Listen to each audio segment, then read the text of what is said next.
अच्छा, हिंदू दाग गया तो मुसलमान को मारेगा क्या? मुसलमानों को दाढ़ी रखने पे मारोगे क्या? सारे कपड़े पहचानो मुझे कौन हूँ, बताओ बताओ तुम बताओ कौन हूँ मैं। और आपके नौजवान बच्चों के हाथ में पत्थर पकड़ाए जाएंगे और इनके सांसद और विधायकों के बेटे विदेशों में जाकर के शिक्षा ग्रहण करेंगे। जब आप जो है किसी के घर में घुसोगे, उसके झंडे को तोड़ोगे, मस्जिद पे जो है भगवा लहराने का काम करोगे तो लोग तो विरोध करेंगे। तो दंगे का रूप आदमी कब लेता है? जब किसी की आस्था को ठेस पहुंचाई जाती है। देश के अंदर सबसे बुरा काम दीमक वाला काम, तो देश का चौथा स्तंभ मीडिया है। किसी के घर में घुस जाओगे, किसी की रेलिंग को तोड़ोगे, किसी के जो है झंडे का अपमान करोगे तो वो गलत है।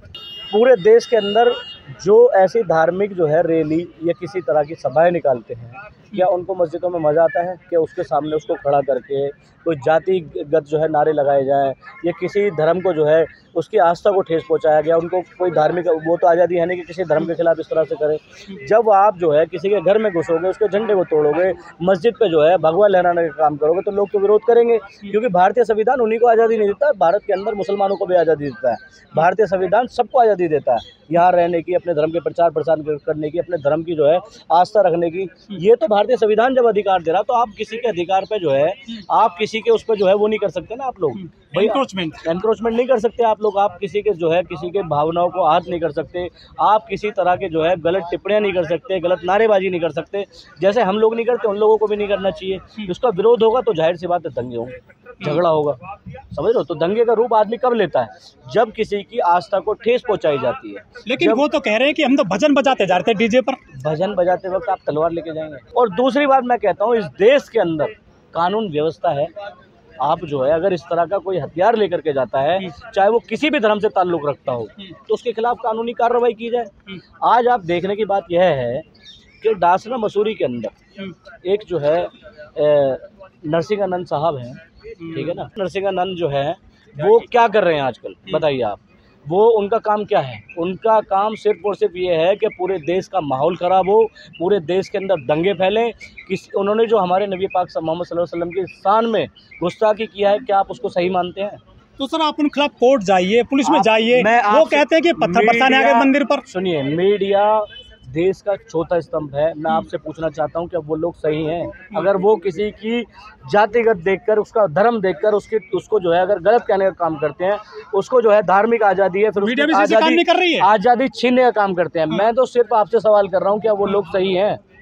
आप बताइए मुझे। सवाल कर सकते हैं। जब मीडिया सरकार से सवाल करना बंद कर देती है, कुछ पत्रकार सरकार से सवाल करना बंद कर देते हैं, तो जनता को उनसे भी सवाल करना चाहिए। और मीडिया बंधुओं को जो है हमारे देश के अंदर हमारी सरकारों से और कानून व्यवस्था से जो है सवाल करना चाहिए कि ऐसे लोगों पर सख्त कार्रवाई क्यों नहीं हो रही।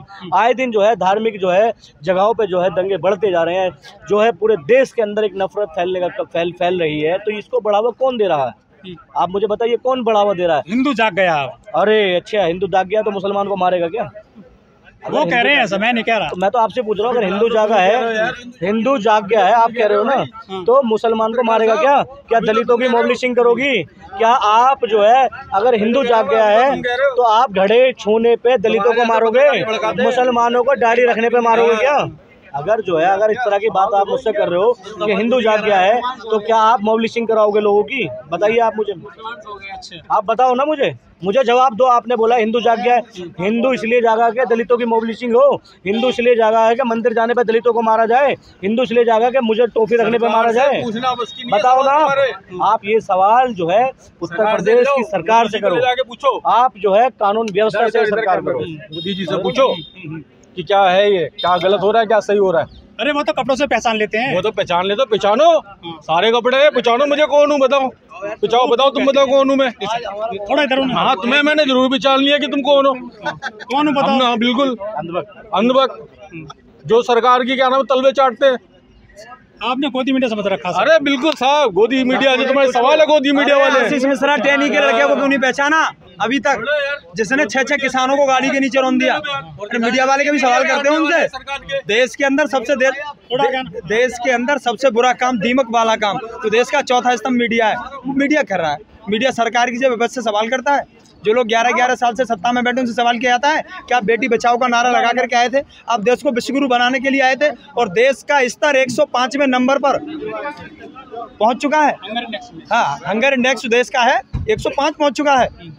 उसके लिए कोई व्यवस्था है? देश मजबूत कर रहे हैं वो। देश बहुत मजबूत है, देश मजबूत है तभी तो 4-5 गुंडे आते हैं और एक पूरे बस्ती के अंदर तांडव मचा के चले जाते हैं और पुलिस मूक दर्शक बनी रहती है। यही है ना। और मणिपुर के अंदर 2 साल से वायलेंस हो रहा है, जिस कारगिल का नाम और लेना चाहिए, वो कारगिल की जो विजय थी, उस विजय ने देश को पूरे विश्व में अपनी धमक स्थापित करने का अवसर दिया। उस कारगिल योद्धा की बेटी और पत्नी को अर्धनग्न करके घुमाया जाता है, मीडिया सवाल करता है कभी मणिपुर नहीं पूछा किसी ने। बहरहाल चलता है, इसलिए चलता है कि सरकार के तलवे चाटने का काम अगर कोई कर रहा है तो मीडिया कर रहा है। मीडिया जब तक सरकार से सवाल नहीं करेगा देश गर्त में चला जाएगा। अच्छा, जो झंडा उतारने की कीमत चुकानी पड़ी है एक आदमी को, ये कहाँ जायज़ है? मैं तो कहता हूँ बिल्कुल गलत है। किसी की हत्या ये ना देश का संविधान कहता है ना कोई मजहब कहता है। किसी भी धार्मिक स्थल के सामने आप उत्तेजक नारे, उत्तेजक गाने नहीं बजा सकते। और कहीं ये लगता है सब सुरक्षा की जिम्मेदारी प्रशासन की है और शासन की है। जहाँ जहाँ भाजपा की सरकारें हैं, प्रशासन और शासन जो है बिल्कुल ऐसा निष्क्रिय है कि कोई भी गुंडागुंडी करके चले जाए उनका पता नहीं चलेगा। वोट कौन दे रहा है फिर उनको, अगर आप इतनी सारी कमी बता रहे हो उनमें? ईवीएम यार, ईवीएम पे आरोप लगाते हैं। बिल्कुल ईवीएम पे जो देश के जो मतदाता हैं उनको ये विश्वास नहीं है, भरोसा नहीं है कि हमने अपने मत का जो प्रयोग किया है वो सही जगह गया है कि नहीं। जिन लोगों ने ईवीएम का ईजाद किया, ईवीएम को बनाया, वो तो जीतते जा रहे हैं, लेकिन अब जीतने से थोड़ी लोग चाह रहे हैं ना उनको। नहीं चाह रहे तो सत्ता में आ रहे हैं। सत्ता कहाँ आते हैं? तोड़फोड़ की। हरियाणा में आगे देखो, तोड़फोड़ की सत्ता है हरियाणा में। ये हरियाणा में पता नहीं, थोड़ी मैं बताऊंगा, कांग्रेस को भी आपके चैनल के माध्यम से सलाह दूंगा कि क्षेत्रीय पार्टियां और जो धर्म की बात करते करते जाट पर कांग्रेस आ गई, संविधान की बात करते करते संविधान से अगर अलग हटने की कोशिश करेंगे तो इनको खामियाजा भुगतना पड़ेगा। तोड़ क्या है इनका? तोड़ देश की जनता है, 140 करोड़ लोग इनका तोड़ है। वोट मिल रहा है देश का? वोट कहाँ मिल रहा है? वोट मिल रहा होता तो आप मुझे बता दीजिए। 2024 का लोकसभा चुनाव जिसमें ये 400 पार कहते थे, 200 पार पर रह गए। सत्ता में तो है ना। सत्ता ही बैसाखी की सत्ता है। जो प्रधानमंत्री जी कहते थे, अभी जो आप सवाल कर रहे थे कपड़ों के आधार पर, धर्म के आधार पर, यही प्रधानमंत्री जी कहते कि धर्म पर नाम पर आरक्षण नहीं देने दूंगा किसी को। और वहीं जो नायडू साहब हैं वो धर्म के नाम पर आरक्षण दे रहे हैं अपने प्रदेश के अंदर। अगर संवेदना है बहुसंख्यकों के प्रति प्रधानमंत्री जी की, तो ऐसे लोगों को समर्थन उनका वापस दे देना चाहिए कि आप धर्म के आधार पर काम करते हो, हिंदू बहुसंख्यकों की आस्था का ख्याल नहीं रखते हो। आप जो मस्जिदों के लिए अलग से रुपए दोगे, इमाम के लिए दोगे, वक्फ के लिए रुपए दोगे। बहराइच पे क्या बोलना चाहोगे? बहराइच तो सरकार का जो उत्तर प्रदेश में विधानसभा चुनाव आने वाला है, उस विधानसभा उपचुनाव जो वाई इलेक्शन है उसके लिए कराया जा रहा है। ये जमीर बेच के नफरत जगाते रहते हैं और लहू से प्यास को अपनी बुझाते रहते हैं। जिनको पसंद नहीं देश में अमन और सुकून, वो जानबूझकर देश में हिंदू मुस्लिम का दंगा कराते रहते हैं। हजारों की भीड़ जाते हैं आप जैसे युवाओं की उन शोभा यात्राओं में। जब तक देश का युवा यह नहीं समझेगा जैसा का बेटा न जैसा के बाबा जी किसी ने, न जैसा के पिताजी किसी ने क्रिकेट का बल्ला पकड़ा, उनको बीसीसीआई का चेयरमैन बनाया जाएगा और आपके नौजवान बच्चों के हाथ में पत्थर पकड़ाए जाएंगे। और इनके सांसद और विधायकों के बेटे विदेशों में जाकर के शिक्षा ग्रहण करेंगे। इसको समझना, इस अंतर को। अरे दंगाइयों ने तमाम जगह फूंक दी, कहाँ बुलडोजर है? प्रशासन कहाँ था? आप ये बताइए। आप कहते हो पत्थरबाज, तो पत्थरबाजों पे हो रही है। कहाँ पत्थरबाज हैं? कोई पत्थरबाजी नहीं हुई है।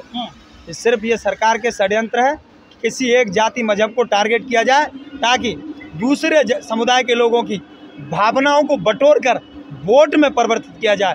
बेहद निंदनीय बात है। अगर आपको वोट मांगना है तो वोट शिक्षा के नाम पे मांगिए, वोट डेवलपमेंट के ऊपर मांगिए, वोट एम्प्लॉयमेंट के ऊपर मांगिए। 80-20 में मिलेगा वोट। कहीं कहाँ 80-20 है? क्या 80-20 करते हो? तो 85-15 है। देश का अल्पसंख्यक, देश के अंदर पिछड़ी जाति, दलित समुदाय 85%, 15 एक तरफ। 85-15 की लड़ाई है और इस लड़ाई में देख लीजिए 24 में नाक रगड़नी पड़ गई है। 24 तो चला गया। अरे तो फिर 27 आ रहा है। 27 जिस अयोध्या को लेकर के 3 दशक से राजनीति कर रहे थे, उस अयोध्या में ना मुंह की खा करके आए हैं। और उसी अयोध्या पे जिसने जंग टाली है उसने जंग हारी है, ये समझ लीजिए आप। तो हारेंगे ये? बिल्कुल। मिल्कीपुर को क्यों रोक दिया? मिल्कीपुर पे जब पूरे प्रदेश के अंदर वाई इलेक्शन हो रहा है तो मिल्कीपुर को क्यों पेंडिंग में डाल दिया गया है? भारतीय जनता पार्टी को वहाँ अयोध्या में फिर भी हार का खतरा है। उस हार से बचने के लिए चुनाव को टालने का षड्यंत्र किया गया है। और देश के अंदर जहाँ जमहूरियत, लोकतंत्र, डेमोक्रेसी है, वहाँ चुनाव आयोग एक सरकार के आदेश पर काम कर रहा है। और आप ये गोदी मीडिया ही नहीं दिखाएगा, किस लिए नहीं दिखाएगा? अभी सुप्रीम कोर्ट ने जब ये एक आदेश आया था अरविंद केजरीवाल वाला, तो उसमें कहा था कि सीबीआई जो है ये एक तोता है सरकार का।